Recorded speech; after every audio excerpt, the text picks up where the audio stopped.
നമസ്കാരം. എക്സിറ്റ് പോളുകൾ പറയുന്നത് തമിഴ്നാട്ടിൽ സ്റ്റാലിൻ താരമാകുമെന്നുള്ളതാണ്. സ്റ്റാലിൻ്റെ തുടർഭരണമായിരിക്കും തമിഴ്നാട്ടിൽ സംഭവിക്കുക എന്നുള്ളതാണ് ഏതാണ്ട് എല്ലാ എക്സിറ്റ് പോളുകളും തന്നെ പറയുന്നത്. ഒരു എക്സിറ്റ് പോളുകൾ എനിക്ക് തോന്നുന്നത് പീപ്പിൾസ് പൾസ് ആണെന്ന് തോന്നുന്നു, തെറ്റാണെങ്കിൽ ക്ഷമിക്കുക. എക്സിറ്റ് പോൾ ഏജൻസിയുടെ പേരാണ്, തെറ്റാണെങ്കിൽ ക്ഷമിക്കേണ്ടത്. ഒരു എക്സിറ്റ് പോൾ ഫലം മാത്രം പറയുന്നത് തമിഴ്നാട്ടിൽ വിജയുടെ കക്ഷി തമിഴക വെട്രിക്കഴകം അധികാരത്തിൽ വരുമെന്ന്. രണ്ട് ടൈംസ് നൗ JVCയുടെ എക്സിറ്റ് പോൾ പറയുന്നത് AEADMK അധികാരത്തിൽ വരുമെന്നാണ്, വൻ ഭൂരിപക്ഷം നേടി. അത്തരത്തിൽ വ്യത്യസ്തമായിട്ടുള്ള ഒന്നോ രണ്ടോ അഭിപ്രായങ്ങൾ ഒഴികെ മറ്റെല്ലാ ഏജൻസികളുടെയും എക്സിറ്റ് പോളുകൾ ഒരേ സ്വരത്തിൽ പറയുന്നത് സ്റ്റാലിന് തുടർഭരണം ലഭിക്കുമെന്നുള്ളതാണ്. പക്ഷേ തുടർഭരണം ലഭിക്കുമെന്ന് പറയുമ്പോഴും അവർ കൃത്യമായി പറയുന്ന സീറ്റുകളുടെ കണക്കുകളുടെ അടിസ്ഥാനത്തിൽ അവർ കൃത്യമായി നമ്മളോട് വെളിപ്പെടുത്തുന്ന ഒരു കാര്യമുണ്ട്. കഴിഞ്ഞ തവണ ലഭിച്ച അത്രയും സീറ്റുകൾ സ്റ്റാലിന് ഇത്തവണ ലഭിക്കുകയില്ല.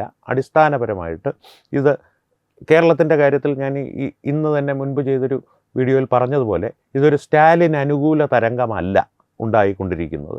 അടിസ്ഥാനപരമായിട്ട് പലപ്പോഴും ഞാൻ തമിഴ്നാടിനെ സംബന്ധിച്ചുള്ള എല്ലാ വീഡിയോകളിലും ഞാൻ കൃത്യമായി പറയുന്നൊരു കാര്യമുണ്ട്. തമിഴ്നാട്ടിൽ കഴിഞ്ഞ 60-68 വർഷങ്ങളായി നിലനിൽക്കുന്ന രാഷ്ട്രീയത്തിന് രണ്ട് മുഖങ്ങളേ ഉള്ളൂ, രണ്ട് വശങ്ങളേ ഉള്ളൂ.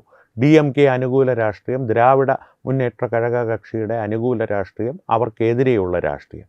ഈ എതിരെയുള്ള രാഷ്ട്രീയത്തെ MGRൻ്റെയും ജയലളിതയുടെയും കാലം കഴിഞ്ഞതിന് ശേഷം കൃത്യമായി ഈ എതിരെയുള്ള വോട്ടുകൾ, രാഷ്ട്രീയത്തിലെ വോട്ടുകളെ എങ്ങനെ ഭിന്നിപ്പിക്കണമെന്നുള്ളതിൻ്റെ കാര്യത്തിൽ കൃത്യമായിട്ടുള്ളൊരു പ്ലേ ബുക്ക് തന്നെ കരുണാനിധി മരിക്കുന്നതിന് മുമ്പ് ഉണ്ടാക്കി വെച്ചിട്ട് പോയിട്ടുണ്ട്. DMKയിൽ സ്റ്റാലിനും ഉദയനിധി സ്റ്റാലിനും എത്രത്തോളം കഴിവ് കുറഞ്ഞവരാണോ അത്രത്തോളം കഴിവുള്ള പഴക്കമുള്ള നേതാക്കൾ DMKയിലുണ്ട്. അവർക്ക് ഈ രാഷ്ട്രീയം കൃത്യമായി കളിക്കുവാൻ അറിയാം. പലതവണ ഉദാഹരണങ്ങൾ ഞാൻ പറഞ്ഞിട്ടുള്ളത്, വിജയകാന്ത് ശക്തനായി വന്നപ്പോൾ അദ്ദേഹത്തെ ഒതുക്കുവാനായിട്ട് മക്കൾ നലക്കൂട്ടണി കഴിഞ്ഞ തവണത്തെ തിരഞ്ഞെടുപ്പിൽ DMK വിരുദ്ധ വോട്ടുകൾ ഭിന്നിപ്പിക്കുവാനായിട്ട് കമലഹാസൻ എന്നുള്ളൊരു കൈപ്പാവയെ മുന്നിട്ടിറക്കി അവിടെ ഒരു ഭിന്നതയുണ്ടാക്കി. നാം തമിഴർ കക്ഷി എന്നുള്ളൊരു തമിഴ് വികാരമുണർത്തുന്ന, തമിഴ് പുലികളുടെ വികാരമുണർത്തുന്ന ഒരു കക്ഷിയെ ഉണ്ടാക്കി കുറച്ച് ശതമാനം വോട്ടുകൾ അങ്ങോട്ടേക്ക് ഭിന്നിപ്പിക്കുക. ഇത്തവണത്തെ തിരഞ്ഞെടുപ്പിൽ വിജയുടെ രംഗപ്രവേശം. വിജയ് ഇപ്പോഴും ഞാൻ പറയുന്നില്ല DMKയുടെ B ടീമാണെന്ന്, പക്ഷേ തത്വത്തിൽ വിജയ് ഇത്തവണ പ്രവർത്തിക്കുവാൻ പോകുന്നത് സ്റ്റാലിൻ അധികാരത്തിലെത്തിയാൽ എക്സിറ്റ് പോളുകളുടെ ഫലങ്ങൾ സത്യമാണെന്ന് സങ്കല്പിച്ചുകൊണ്ട് ഉള്ള കാര്യമാണ് പറയുന്നത്. സ്റ്റാലിൻ തിരികെ അധികാരത്തിലെത്തിയാൽ അതിൽ ലഭിക്കുന്ന ഓരോ സീറ്റും, ഭൂരിപക്ഷത്തിൽ നിന്ന് മുകളിലേക്ക് സ്റ്റാലിന് ലഭിക്കുന്ന ഓരോ സീറ്റും വിജയ് എത്രത്തോളം വോട്ടിംഗ് ശതമാനം വോട്ടുകളോ അല്ലെങ്കിൽ സീറ്റുകളോ പിടിച്ചു എന്നുള്ളതിനെ ആശ്രയിച്ചിരിക്കും. വിജയ് തന്നെയായിരിക്കും സ്റ്റാലിൻ്റെ വിജയത്തിന് ഉതകുന്ന പ്രധാന ഘടകം. കാരണം AEADMKയുടെയും NDAയുടെയും BJPയും AEADMK സഖ്യ കക്ഷികളായി NDA മുന്നണി തിരഞ്ഞെടുപ്പിനെ നേരിടുമ്പോൾ ഏതാണ്ട് പൂർണ്ണമായി തന്നെ DMK വിരുദ്ധ വോട്ടുകൾ അവരവരുടെ പക്ഷത്തേക്ക് ആകർഷിച്ച് കഴിഞ്ഞിരുന്നു. ന്യൂനപക്ഷം ഏതാണ്ട് പൂർണ്ണമായും സ്റ്റാലിൻ്റെ ഭാഗത്തേക്കും ചെരിഞ്ഞിരുന്നു. ഇവിടെ വിജയുടെ രംഗപ്രവേശം ചെയ്തിരിക്കുന്നത് DMK വിരുദ്ധ വോട്ടുകൾ ഭിന്നിപ്പിക്കുകയാണ് ചെയ്തത്. തിരിച്ച് അതിലൊരു നല്ലൊരു ശതമാനം വിജയിലേക്ക് പോകുവാനുള്ളൊരു സാധ്യത തുറന്നിട്ടു. അതുകൊണ്ട് തന്നെ ഒരു കാര്യം നിങ്ങൾക്ക് ശ്രദ്ധിച്ചാൽ മനസ്സിലാകും, സ്റ്റാലിൻ ഒരിക്കലും വിജയിയെ എതിരാളിയായി കണ്ട് ഒരു പ്രസംഗവും നടത്തിയിട്ടില്ല. DMK നേതാക്കളെല്ലാം വിജയെ ആക്ഷേപിക്കുകയും അധിക്ഷേപിക്കുകയും എല്ലാം ചെയ്തിട്ടുണ്ട്. പക്ഷേ വിജയ് എല്ലാ തിരഞ്ഞെടുപ്പ് സമ്മേളനങ്ങളിലും കൃത്യമായി പറഞ്ഞിരുന്നത് DMKയാണ് രാഷ്ട്രീയ എതിരാളി, മറ്റാരും പ്രശ്നമല്ല. അതായത് DMKക്ക് എതിരാണ് നിങ്ങളെങ്കിൽ നിങ്ങളുടെ വോട്ടുകൾ എന്നിലേക്ക് വരണം എന്നുള്ളൊരു ആശയമാണ്, എന്നുള്ളൊരു പ്രചാരണമാണ് വിജയ് മുന്നോട്ട് വെച്ചത്. അതുകൊണ്ട് തന്നെ കൃത്യമായി DMK വിരുദ്ധ വോട്ടുകളിൽ ഒരു പിളർപ്പുണ്ടാക്കുവാൻ വിജയ്ക്ക് സാധിച്ചിട്ടുണ്ടെങ്കിൽ സ്റ്റാലിൻ്റെ വിജയം ഉറപ്പാണ്. ഇനി വിജയ്ക്ക് അനുകൂലമായിട്ടുള്ള മറ്റൊരു ഘടകം തമിഴ്നാട്ടിലുണ്ട്, അത് ന്യൂനപക്ഷ വോട്ടുകളാണ്. അതിൽ പ്രത്യേകിച്ച് തന്നെ ക്രിസ്ത്യൻ വിഭാഗം. അതുകൊണ്ട് തന്നെ വിജയ് മുട്ടുകുത്തി പള്ളിയുടെ അങ്കണത്തിലൂടെ നടക്കുന്നതും ക്രിസ്തുവിൻ്റെ ചിത്രം ഉയർത്തിപ്പിടിച്ച് പ്രചരണം നടത്തുന്നതും എല്ലാം വീഡിയോകളിലൂടെ നാം കണ്ടതാണ്.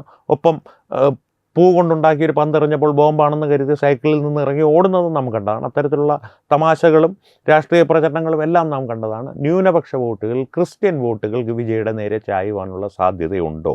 അടിസ്ഥാനപരമായിട്ട് അതിനുള്ള സാധ്യതകൾ വിജയത്തിലേക്ക് എത്തിക്കുന്ന തരത്തിൽ അത്തരത്തിലൊരു ചെരിവ് ക്രിസ്ത്യൻ വോട്ടിൻ്റെ കാര്യത്തിൽ ഉണ്ടാകുവാൻ സാധ്യതയില്ല. കാരണം അവിടെ കൃത്യമായിട്ട് തന്നെ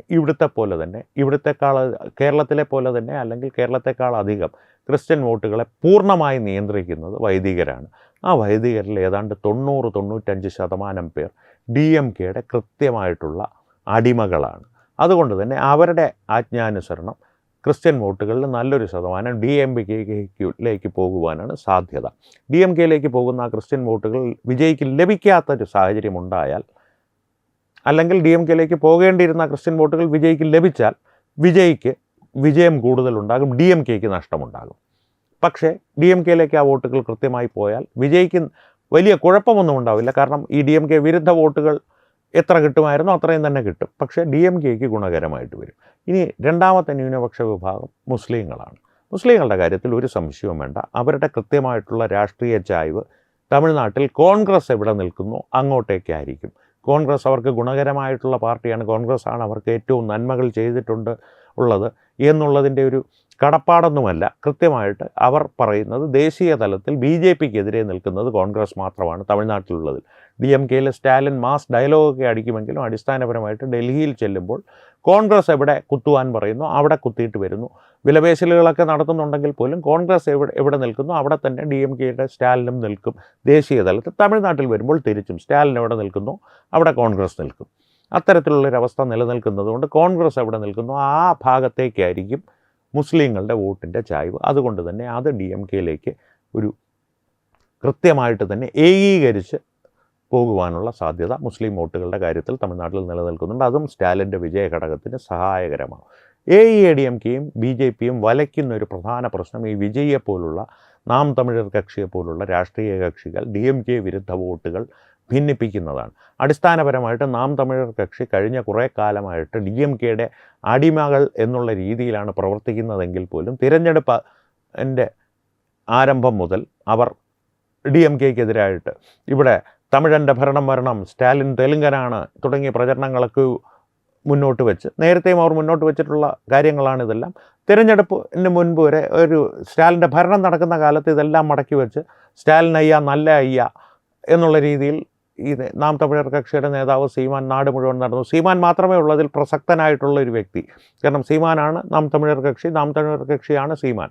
സീമാൻ പറഞ്ഞുകൊണ്ട് നടന്ന സ്റ്റാലിൻ അയ്യ നല്ല അയ്യ എന്നൊക്കെ പറഞ്ഞ് നടന്ന സീമാൻ തിരഞ്ഞെടുപ്പ് പ്രഖ്യാപിക്കപ്പെട്ടതോടുകൂടി വീണ്ടും പറയും തെലുങ്കൻ തമിഴനെ ഭരിക്കക്കൂടാതെ, തമിഴൻ താൻ തമിഴെ ആള വേണ്ടും എന്ന് പറഞ്ഞ് തമിഴ് വികാരം ഇളക്കി വിടുവാനായിട്ട്. അതും അവിടെയും ശ്രദ്ധിക്കുക, DMKക്കെതിരെയുള്ള പ്രചാരണങ്ങളാണ് തിരഞ്ഞെടുപ്പിൽ നടത്തുന്നത്. ഒരു പ്രത്യക്ഷത്തിൽ നമുക്ക് തോന്നാൻ DMKക്കെതിരെ പ്രചാരണം നടത്തുമ്പോൾ DMKക്കല്ലേ നഷ്ടമുണ്ടാകേണ്ടത്.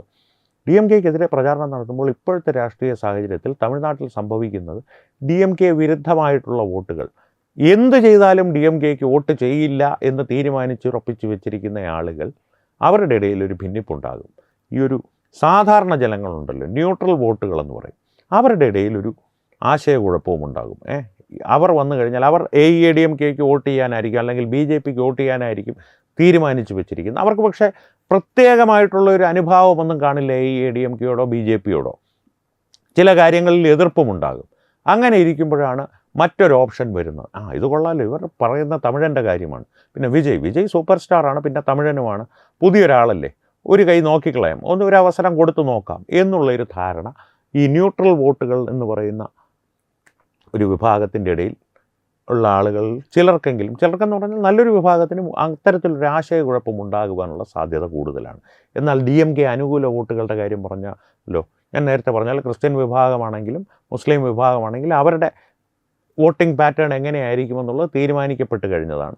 ഇനി സാധാരണക്കാരായിട്ടുള്ള ഹിന്ദുക്കളുടെ ഇടയിൽ DMK അനുകൂലികൾ എന്നും DMK അനുകൂലികളായിരിക്കും. ഒരു സമൂലമായിട്ടുള്ള മാറ്റം അവർക്കിടയിൽ വരുന്നത് വരെ അതും ഉറപ്പിച്ച വോട്ടുകളാണ്. കുറച്ച് ചോർച്ച ഉണ്ടായേക്കാം, അത് വലിയ പ്രശ്നമുള്ള ചോർച്ചയായിരിക്കില്ല. പ്രത്യേകിച്ച് അപ്പുറത്തൊരു ഭിന്നത, ഈ ഒരു വിരുദ്ധ വോട്ടുകളിൽ ഭിന്നത ഉണ്ടാകുമ്പോൾ. ഇതാണ് തമിഴ്നാട്ടിലെ ഒരു രാഷ്ട്രീയ സാഹചര്യം. പറഞ്ഞു വന്നപ്പോൾ തന്നെ ഒരു എന്താ പറയുക, ക്രിസ്റ്റഫർ നോളൻ സിനിമയിലുള്ളതുപോലെ ട്വിസ്റ്റിൻ്റെ മുകളിൽ ട്വിസ്റ്റോട് ട്വിസ്റ്റ് എന്നുള്ളൊരവസ്ഥയിൽ സങ്കീർണമായിട്ടുള്ളൊരു രാഷ്ട്രീയ സാഹചര്യമാണ് തമിഴ്നാട്ടിൽ ഇപ്പോൾ ഉരുത്തിരിഞ്ഞു നിൽക്കുന്നത്.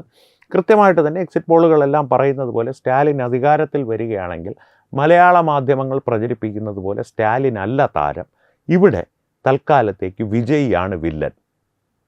താരമാരാണ് എന്നുള്ളത് ഭാവിയിൽ തീരുമാനിക്കേണ്ട കാര്യമാണ്. കാരണം തമിഴ്നാട്ടിൽ ഇനിയും NDA മുന്നണിക്ക് ഏറെ മുന്നോട്ട് പോകുവാനുണ്ട്. കാരണം ഇത്തരത്തിലുള്ള ഈ വിരുദ്ധ വോട്ടുകളെ ഭിന്നിപ്പിക്കുന്ന DMK തന്ത്രത്തിന് അവർ ഒരു മറുമരുന്ന് കണ്ടെത്തിയിട്ടുണ്ടോ എന്നുള്ളത് ഈ മെയ് 4-ാം തീയതി വ്യക്തമാകും. മറുമരുന്ന് കണ്ടെത്തിയിട്ടില്ലെങ്കിൽ ആ മറുമരുന്നിന് വേണ്ടിയിട്ടുള്ള അന്വേഷണമായിരിക്കും അടുത്ത 5 വർഷങ്ങൾ NDA മുന്നണി അവിടെ ചെയ്യേണ്ടത്, പ്രത്യേകിച്ച് AEADMK. അല്ലെങ്കിൽ അടുത്ത 5 വർഷങ്ങൾക്കുള്ളിൽ സംഭവിക്കുവാൻ പോകുന്നത് BJP കുറെ കൂടി ശക്തമാകും. AEADMK ഒരുപക്ഷെ പൂർണ്ണമായും ഇല്ലാതായി പോകുന്നൊരവസ്ഥയിലേക്ക് പോകും. എടപ്പാടി പളനിസ്വാമി മാത്രമായി AEADMKയുടെ ഓഫീസിൽ ഇരിക്കുന്ന ഒരവസ്ഥ ഉണ്ടായേക്കാം. സ്റ്റാലിൻ തിരികെ ഭരണത്തിലെത്തി ഈ ഒരു വിരുദ്ധ വോട്ടുകളെ ഭിന്നിപ്പിക്കുക എന്നുള്ള തന്ത്രങ്ങൾക്ക്, DMK തന്ത്രങ്ങൾക്ക് ഒരു മറുമരുന്ന് NDA മുന്നണി കണ്ടെത്തിയില്ലെങ്കിൽ എന്തായിരിക്കും തമിഴ്നാട് പറയുവാൻ പോകുന്നത്? വിജയ് വില്ലനാകുമോ, സ്റ്റാലിൻ ശരിക്കും താരമാകുമോ എന്നുള്ളതല്ല. ഒരു കാര്യം ഞാൻ പറയാം, 200-ന് മുകളിൽ സീറ്റുകൾ DMK മുന്നണി നേടുകയാണെങ്കിൽ സ്റ്റാലിൻ യഥാർത്ഥത്തിൽ താരം തന്നെയാണ്. സ്റ്റാലിൻ്റെ ഭരണ നേട്ടത്തെ ജനങ്ങൾ അംഗീകരിച്ചാണ്. അതുകൂടി ഒന്ന് പറയുമ്പോൾ എല്ലാം പറയണമല്ലോ. ക്രെഡിറ്റ് വേർ ക്രെഡിറ്റ്സ് ഡ്യൂ, അത് കൊടുക്കണം. 200-ന് മുകളിൽ സീറ്റുകൾ സ്റ്റാലിൻ നേടുകയാണെങ്കിൽ, സ്റ്റാലിനും DMK മുന്നണിയും നേടുകയാണെങ്കിൽ. അല്ല എങ്കിൽ സ്റ്റാലിൻ താരമല്ല, പക്ഷേ വിജയാണ് വില്ലൻ. അതാണ് തമിഴ്നാട്ടിലെ അവസ്ഥ. കൃത്യമായിട്ട് എക്സിറ്റ് പോൾ ഫലങ്ങൾ ഫലിക്കുകയാണെങ്കിൽ എന്താകും, എക്സിറ്റ് പോൾ എക്സാക്റ്റ് പോൾ ആകുമോ എന്നുള്ളത് തമിഴ്നാടിൻ്റെ കാര്യത്തിലും 4-ാം തീയതി തന്നെ നമുക്കറിയാം. അന്ന് കാണാം. നന്ദി, നമസ്കാരം. വിട്ടുവീഴ്ചയില്ലാത്ത നിലപാടുകളുമായി ദേശീയതയുടെയും സമാജത്തിൻ്റെയും ശാക്തീകരണത്തിനു വേണ്ടി തത്വമയിയുടെ ജൈത്രയാത്ര തുടരുകയാണ്. യൂട്യൂബിൽ മാത്രം തത്വമയിക്ക് 10 ലക്ഷം സബ്സ്ക്രൈബേഴ്സിലേക്ക് എത്താൻ ഏതാനും ചുവടുകൾ മാത്രമാണ് ബാക്കി. മറ്റ് സോഷ്യൽ മീഡിയ പ്ലാറ്റ്ഫോമുകളിലും തത്വമയിയുടെ നിറസാന്നിധ്യം തുടരുകയാണ്. ഈ അവസരത്തിൽ ഞങ്ങൾക്ക് നിങ്ങളോടുള്ള അഭ്യർത്ഥന ഞങ്ങളോടൊപ്പം നിൽക്കുക എന്നുള്ളതാണ്. നിങ്ങൾ ഉപയോഗിക്കുന്ന ഏത് സോഷ്യൽ മീഡിയ പ്ലാറ്റ്ഫോം ആണെങ്കിലും ഞങ്ങളുടെ വരിക്കാരാകുക, ഞങ്ങളെ സബ്സ്ക്രൈബ് ചെയ്യുക, നിങ്ങളുടെ സുഹൃത്തുക്കളിലേക്ക് തത്വമയിയുടെ ഈ സന്ദേശം പ്രചരിപ്പിക്കുക. ഞങ്ങളോടൊപ്പം നിൽക്കൂ, രാഷ്ട്രത്തോടൊപ്പം നിൽക്കൂ, ദേശീയതയ്ക്കൊപ്പം സഞ്ചരിക്കൂ.